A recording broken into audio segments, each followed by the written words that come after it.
Hello everyone, welcome back to this session. तो हमने last session में O big O of n का हम लोग टाइम कॉम्प्लेक्सिटी देखा था, जिसमें हमने एक सिंपल प्रॉब्लम लिया था। इस सेशन में हम लोग देखेंगे कि ओ ऑफ एन स्क्वायर कैसे टाइम कॉम्प्लेक्सिटी बनता है। कैसे? इसमें हम लोग दो लूप का इस्तेमाल कर रहे हैं। जैसे कि एक फॉर लूप दिख रहा है आपको।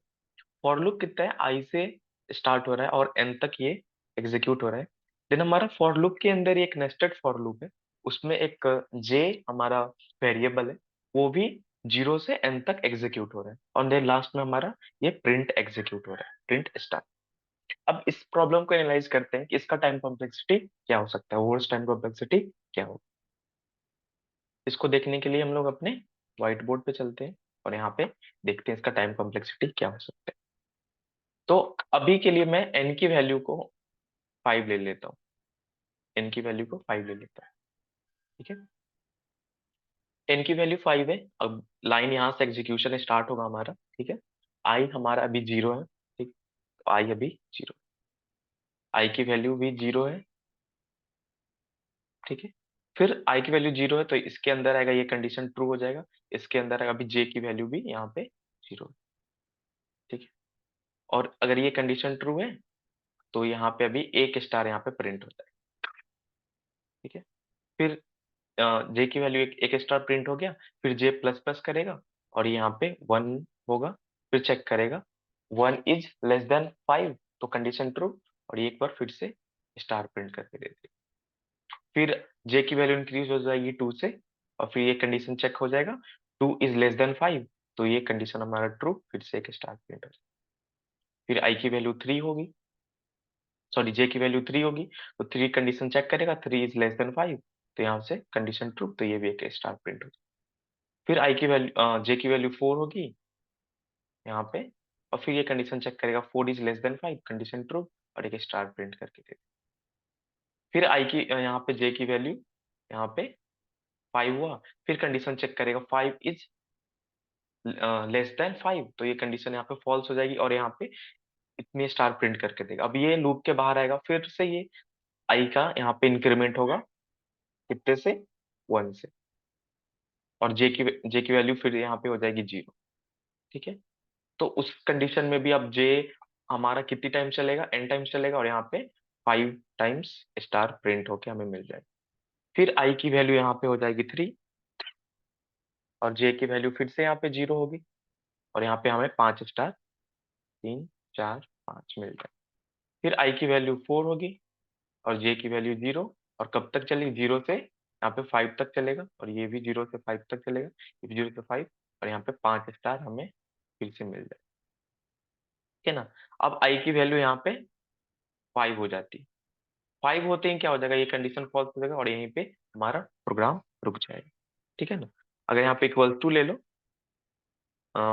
0 1 2, 2 छूट गया सॉरी, यहाँ पे 2 होगी तो भी, 3 होगी तो भी, और यहाँ पे 4 के टाइम्स में भी ये हमारा जे जीरो होगा, और ये 5 टाइम्स प्रिंट हो जाएगा। और जब आई की वैल्यू 5 हो जाएगी तो ये कंडीशन फॉल्स हो जाएगा, और इस अगर ये कंडीशन फॉल्स तो इस अंदर भी लूप में नहीं आएगा, और प्रोग्राम हमारा टर्मिनेट हो जाएगा, मतलब प्रोग्राम खत्म हो जाएगा।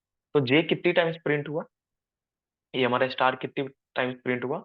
अगर मैं यहाँ पे एन की वैल्यू 5 दे रहा हूँ, तो ये 25 टाइम्स यहाँ पे हमारा प्रोग्राम एग्जीक्यूट हो रहा है, मतलब ये लाइन प्रिंट हो रही है। 5 5 10 15 20 और 25 टाइम्स ये प्रिंट हो रहा है। मतलब अगर एन होगा तो इसका आउटकम कितना आ रहा है, हमारा एन स्क्वायर आ रहा है। ठीक है ना, यहाँ पे कितना आ रहा है, एन स्क्वायर आ रहा है। तो मैक्सिमम पावर हमारी कितनी बार एग्जीक्यूट हो रही है, हमारी जो इंस्ट्रक्शन है वो कितनी बार एग्जीक्यूट हो रहे हैं, एन स्क्वायर टाइम्स हो रहे हैं। तो इसकी टाइम कॉम्प्लेक्सिटी हम लोग क्या लिख सकते हैं, big O of n square. ये इसकी हम लोग टाइम कॉम्प्लेक्सिटी लिख सकते हैं। ठीक है,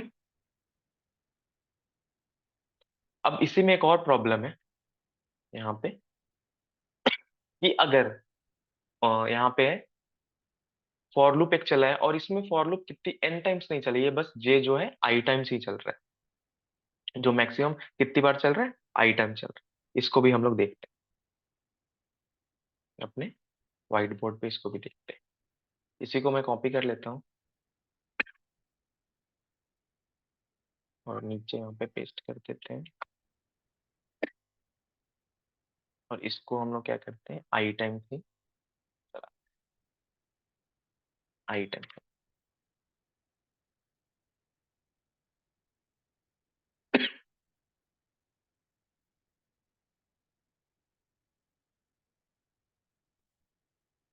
यहाँ पे इसी को आई लिख दो, ये आई है, ठीक है ना, ये एन नहीं, ये आई है। अब इसको देखते हैं ये कैसे यहाँ पे चल रहा है। इसको साइड में रखो, स्टार्ट करते हैं। अब मैं यहाँ पे एन की वैल्यू ले लेता हूँ, सपोज 5, इस टाइम में मैं 5 ले लेता हूँ, ठीक है। और आई की वैल्यू स्टार्टिंग में कितनी होगी, 0। उसके बाद फिर ये कंडीशन ट्रू होगा तो इस लूप के अंदर आएगा।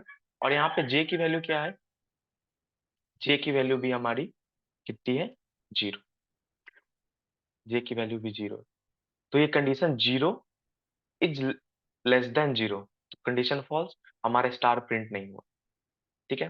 फिर स्टार प्रिंट नहीं होगा, और जब हमारा नेक्स्ट जे की वैल्यू 1 होगा, तो ये भी यहाँ पे भी कंडीशन मतलब फॉल्स ही है, तो स्टार प्रिंट ही नहीं होती, ये लूप के बाहर आ गया और आई को इंक्रीमेंट कर दिया यहाँ 1 से, ठीक है।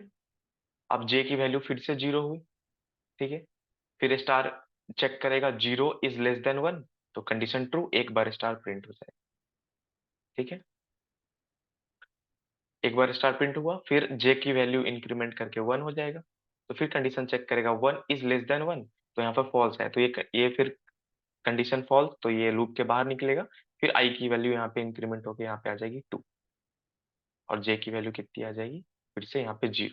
अब ये फिर से इसको प्रिंट करेगा कितनी टाइम्स, अभी इसको प्रिंट करेगा 2 टाइम्स, तो स्टार हमारा 2 टाइम्स यहाँ प्रिंट हो, ठीक है। फिर आई की वैल्यू यहाँ पे इंक्रीमेंट होके हो जाएगी 3, और जे की वैल्यू फिर 0। तो आई कितनी बार प्रिंट होगा, होप आपको समझ में आ रहा हो, ये 3 टाइम्स प्रिंट हो। अब आई की वैल्यू हो गई यहाँ पे कितनी, 4, तो जे कितनी टाइम्स प्रिंट हो रहे हैं, कितनी बार यहाँ पे 0 से इनिशियलाइज होगा, और 0 1 2 3 टाइम्स चलेगा, तो यहाँ पे 4 बार हमारा स्टार प्रिंट हो। जब आई 5 होगा तो ऊपर वाली कंडीशन क्या हो जाएगी, फॉल्स, तो नीचे वाला तो कंडीशन में आएगा ही नहीं, फॉल्स कंडीशन, ये प्रोग्राम टर्मिनेट होके नेक्स्ट लाइन पे आता है। नेक्स्ट लाइन पे तो यहाँ पे देख रहे हो कि जब हम आई की वैल्यू 1 से 4 तक गई, कितनी बार हमारा प्रोग्राम एग्जीक्यूट हो रहा था, यहाँ तो चला ही नहीं, फर्स्ट कंडीशन में चला ही नहीं। पहली बार चला हमारा 1 टाइम्स, और ये चला फिर 2 टाइम्स, फिर 3 टाइम्स एग्जीक्यूट हुई, फिर 4 टाइम्स। इस तरीके से n की वैल्यू 5 के लिए 4 तक चला। तो अगर n की वैल्यू n है, तो ये हमारा कितने चलेगा, 1 2 3, ऐसे करते करते ये चलेगा n-1 टाइम्स हमारा प्रोग्राम एग्जीक्यूट, ठीक है। n-1 टाइम्स एग्जीक्यूट हो। अगर इसको हम लोग सही से लिखे 1 + 2 इसका इक्वेशन होता है n इंटू n-1 टाइम्स ये हमारा प्रोग्राम एग्जीक्यूट, मतलब इसको अगर हम लोग एक्सप्रेशन वाइज ये है, इसको हम लोग क्या कहते हैं, सिंप्लीफाइड वे में ऐसे लिख सकते हैं, n × n-1/2 टाइम्स हमारा ये इंस्ट्रक्शन यहाँ पे प्रिंट होगा, ठीक है। तो अगर इसको सॉल्व करो तो क्या आएगा, n² - n/2। अब इसमें देखो इसका टाइम कॉम्प्लेक्सिटी क्या होगा, मैंने बोला था कि n की जो मैक्सिमम पावर है उसको देखना है, तो n की यहाँ पे मैक्सिमम पावर कितने है, n²। इसका डिवाइड में क्या है, प्लस में क्या है, माइनस में क्या है, भूल जाओ, बस देखो कि इसकी पावर क्या है, n²। तो सिंपली इसका बिग O ऑफ n कितना हो जाएगा, n²।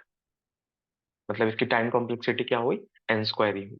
दोनों कंडीशन, ऊपर वाले केस में भी n² हो रही थी, और इसमें भी n², क्योंकि इसका मैक्सिमम पावर कितना था, n²। तो ये कुछ प्रॉब्लम थे n² पे, टाइम कॉम्प्लेक्सिटी n²।